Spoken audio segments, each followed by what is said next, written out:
Hi there and welcome to Game On, brought to you by the American Hotel. I'm Jess Gledhill. And I'm Alex Mitchell. Well, this week saw the first taste of wet weather footy for a lot of our teams, with those match reports soon to come.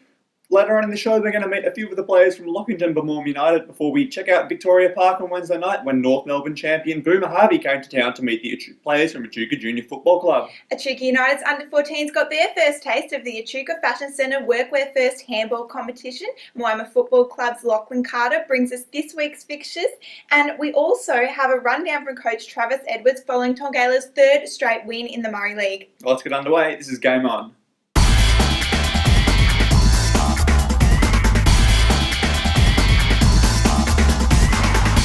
The season is really starting to take shape, with a lot of highs and a lot more lows for teams this week. Echuca losing to Rochester at Moon Oval in the GVL in what could be a telling game come finals, both teams fighting for a spot in the top six. Echuca is 7th ahead of Rochester in 8th, but a 22-point loss at the weekend certainly won't help in their finals campaign. Yeah, they can't really be thinking about finals right now, Echuca. It's just about playing consistent football, and quite simply, they're not playing well enough at the moment. Rochester pretty much led from start to finish, and that 5-goal to none third quarter, that's an absolute killer.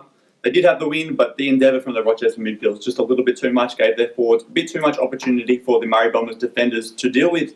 Mansfield this weekend for Echuca, they really do need to be winning that game.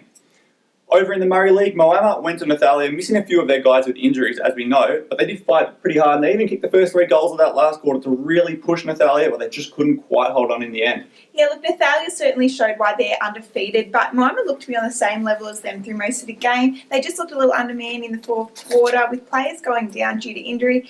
Jake Hare was a significant loss, sustaining a broken foot. Jack Hughes and Michael Sage also with injuries, and Logan Power also came off in the last. But to be only 20 points down, though, is promising for when these teams meet again. It's something Mark Lloyd is really looking forward to, hopefully with a full-strength list. Echuca United also had a loss to Namurka at South this weekend by 15 points. Yeah, that's right. As I wrote in the lift out, you can look at this game in a couple of ways. It's either very encouraging, they did push one of the league's best sides right till the end, but they really did have a chance to win this game, and the players should be really disappointed that they couldn't quite take that really big scalp and really announce themselves as a premiership contender. But another 4 goals for Farron Priest. He's been absolutely brilliant this season. It's a pretty gutsy performance from United, and I think one that encourages me. They will be right up there fighting with the elite Murray League teams. Yeah, look, it's only the second time United's been pushed by one of the tougher sides, but they really held their own and delivered a really balanced performance in the eyes of coach Guy Campbell. Tongala, they were cursed with even more injuries this week. Ben Gledhill and Mark Watson both having potential knee injuries, and Alex Williams also going down in the game, but they didn't let it impact them and their team brand of football, which they continue to play out to get that 25-point win. They're probably still lacking a strong target up forward, but it's pleasing to see young Darcy Maloney step up from the under-17s, and he didn't look one bit out of place. We actually caught up with Travis Edwards after the game, and just to get his thoughts there. Yeah, geez, they threw it at us. Rumballara should hold their heads up. They were really impressive today, and we had our work cut out for us. It was 3 really tough quarters. We opened it up a bit right in the last, but through some really good, determined efforts from some of our young guys again, and a really good hit out. Yeah, it's great, mate. We played it really, really tough 4 rounds early, but now we've managed to string 3 in a row, and momentum's built, and the guys are really they're believing in the program, they're believing in the game plan, and it's great for them to get the rewards for their efforts. Yeah, unfortunately, we've got about 6 or 7 of our senior players out, and we got another 2 long-termers today, long-term injuries. So we're being struck down. It's not through soft tissue. It's not nothing with the preparation. They're broken bones. They're popped knees, and it's unfortunate, but it gives the young boys a lot of opportunity. We come up against Namurka. Geez, they're obviously pretty good. If we bring what we bought round 1 and 2, and then what we bought the last 3 rounds, we'll give them a shake. Well, thank you very much for that, Trav. That win over Rumballara means it's 3 in a row for Tongala, so some pretty good signs there. Moving across to the Polar League, and Mathara going down by 111 points to Berrigan. It's another huge loss from Mathara, and we know that the week before they were belted before. The problem there was effort. That was the real major criticism from Phil Hazelman. And look, again, when you're looking for a big response from your side, you don't want to go down 8 goals to 2 in the first quarter. That's really not good enough in terms of effort. Jerilderie this week, they're also, I think, 1 win, so Mathara do need to be winning that game if they want to continue to show improvement.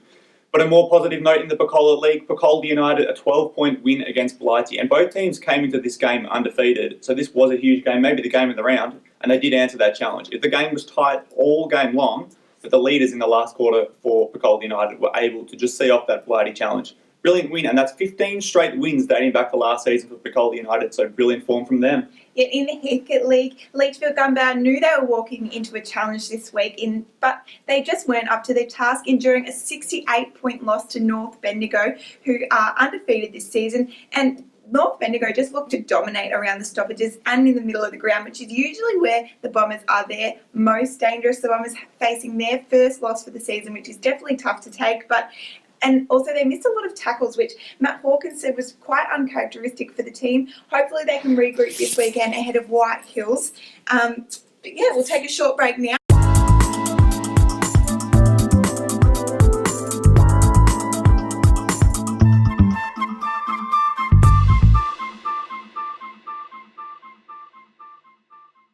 Well, this weekend we caught up with a few of the players from Lockington Bamawm United ahead of the club's 100 years celebrations next weekend. It's going to be a huge weekend for the club with plenty to look forward to across the weekend of June 10, including a massive Sunday clash, LBU going up against Leachfield Gunbow. The club is trying to get as many past players and club figures as possible to the function to cheer on the guys that you are about to meet next.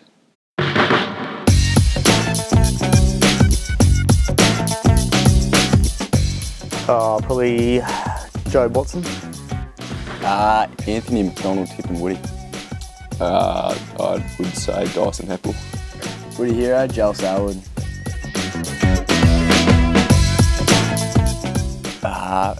Saw someone eat a pie before the game. Big M before footy. I've seen a bloke eat a pie on the bench before, so. Probably Gibbsy, I reckon. What does he do? He just sits in there, doesn't come out. He's always ready.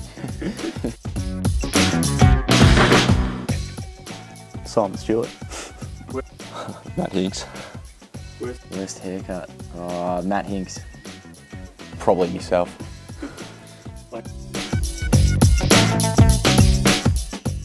Probably in one of the fights, Jacko Gibbs smashed Hobie Bussey's face.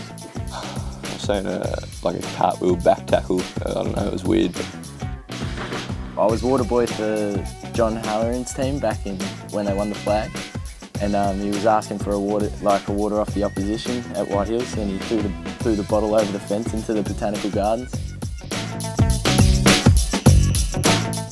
Probably an ex-player, Michael Dobson. Jackson Gibbs.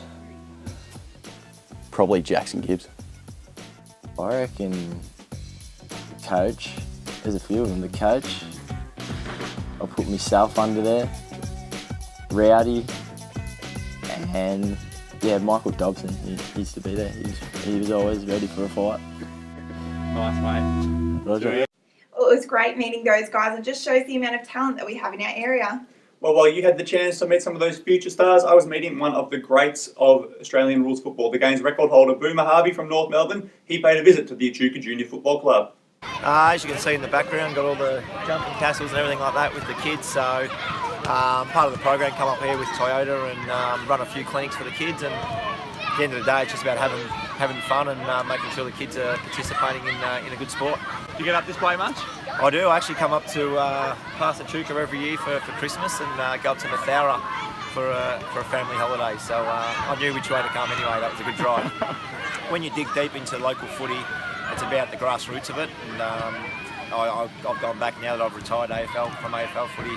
I'm playing local footy as well. So you see how much support and stuff they need, and just coming out and you hear the kids yell out your name and stuff like that. I remember when I was their age as well. So seeing a player from the team that I rode for sort of gave me a bit of a thrill. So again, making sure the kids are participating, but at the end of the day, making sure they have a lot of fun. And Coach Boomer, what are you going to be coaching the kids tonight? Hopefully they all know how to kick and handball already, so there's not too much coaching, but just giving them little tips and hints on how to get the footy a little bit more maybe.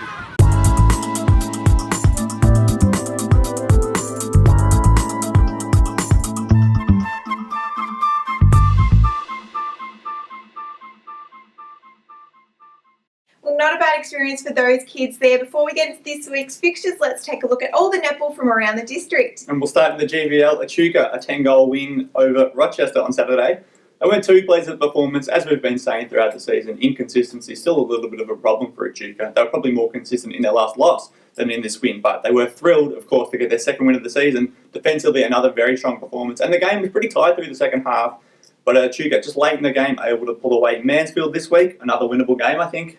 Yeah, and in the Murray League, Moama produced a much more polished performance against Nathalia with a 34-goal win. Their full court pressure really ramped up this week, and it was great to see them show their depth once again. Emily Atkinson moving from either end of the court, starting in defence, then coming into goals. It was great to see her height used under the post there.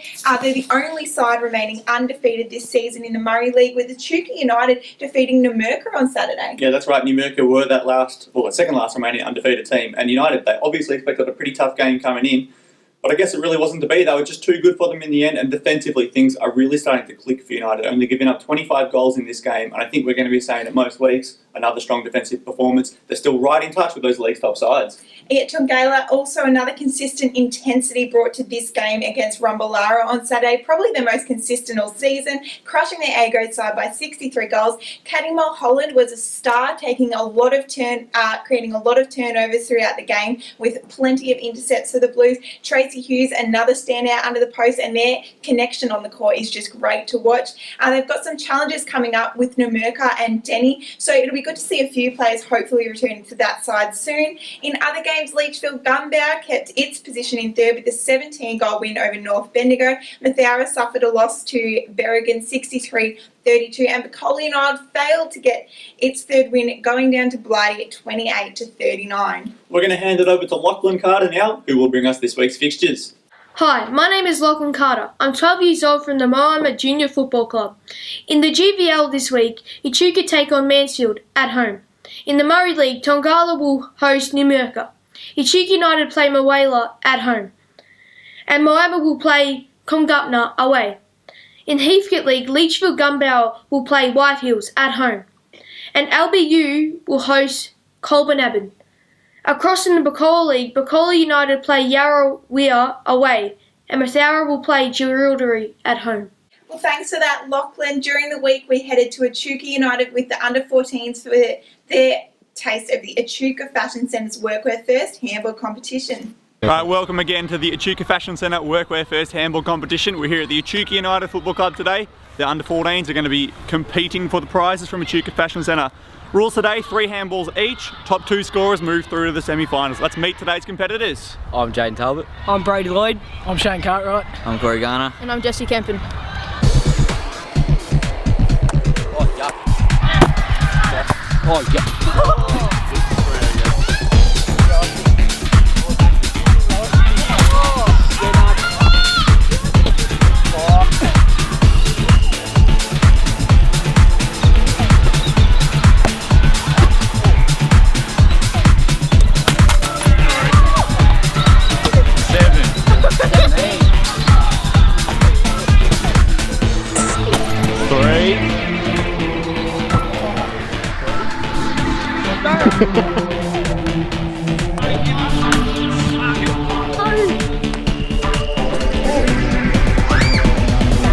Righty, so our 2 winners for today, Shane Cartwright, $20, well done mate. Thanks.